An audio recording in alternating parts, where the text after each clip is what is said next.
August 30th, 2020. Warren Buffett's 90th birthday. While the world was distracted by a pandemic, Berkshire Hathaway quietly announced it had spent the past year buying $6 billion of stock in 5 Japanese companies most Americans had never heard of. No press tour, no victory lap, just a short press release out of Tokyo. This is the story of what Buffett saw in the filings, and why Berkshire is still buying. The 5 companies are called Sogo Shosha, Japan's general trading houses. Itochu, Marubeni, Mitsubishi, Mitsui, and Sumitomo. They are conglomerates that trade in almost everything: energy, metals, food, machinery, shipping. Some trace their roots back centuries.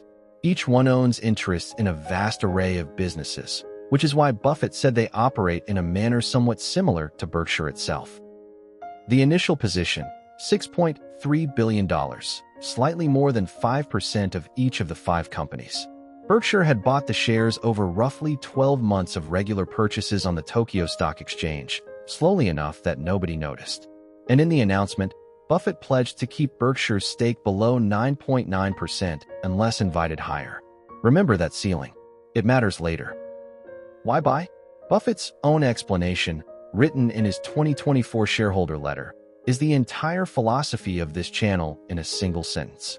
No satellite data, no expert calls, no secret meetings. He read the financial records. The numbers were public, printed in filings anyone could download, and the market had simply stopped looking at them. So what did those records show? Steady profits flowing from dozens of industries at once. Managements that raised dividends when appropriate, repurchased shares when it was sensible, and, in Buffett's words, were far less aggressive about their own compensation than their American counterparts. Shareholder-friendly behavior, diversified cash flows, and a market price that valued all of it at a deep discount. That is the whole checklist. Then there is the financing, maybe the cleverest part of the whole trade.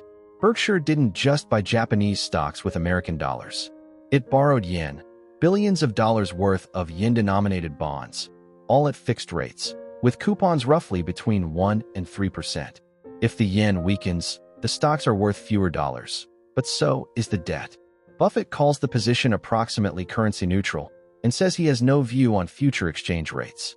He doesn't need one. And here is the math Buffett says he likes. The expected dividend income from the 5 Japanese holdings in 2025, about $812 million. The interest cost on all of that yen debt, about $135 million. The dividends cover the interest 6 times over. Berkshire is being paid to hold the position before counting a single yen of stock appreciation.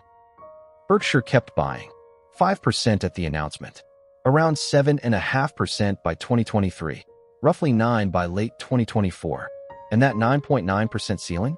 As Berkshire approached it, the 5 companies did something unusual. They agreed to relax it.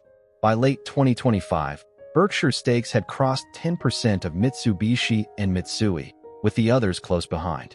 When the companies you are buying invite you to buy more, that tells you something about how management sees its shareholders. Add it all up.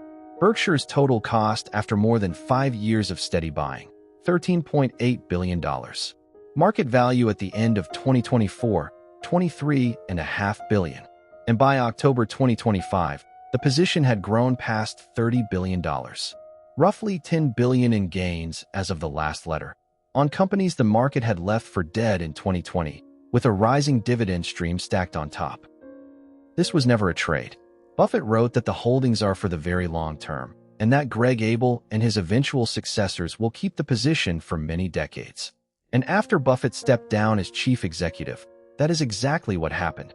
Berkshire kept issuing yen bonds and kept every share. The bet was built to outlive the man who made it. The lesson is not buy Japanese stocks. The lesson is that the greatest investor of the modern era found one of his final great ideas the same way he found his first ones, by reading financial records that anyone on earth could read, in a market almost nobody was watching. The information was free. The edge was the willingness to look. That is what this desk does. Subscribe, and we will read the filings together.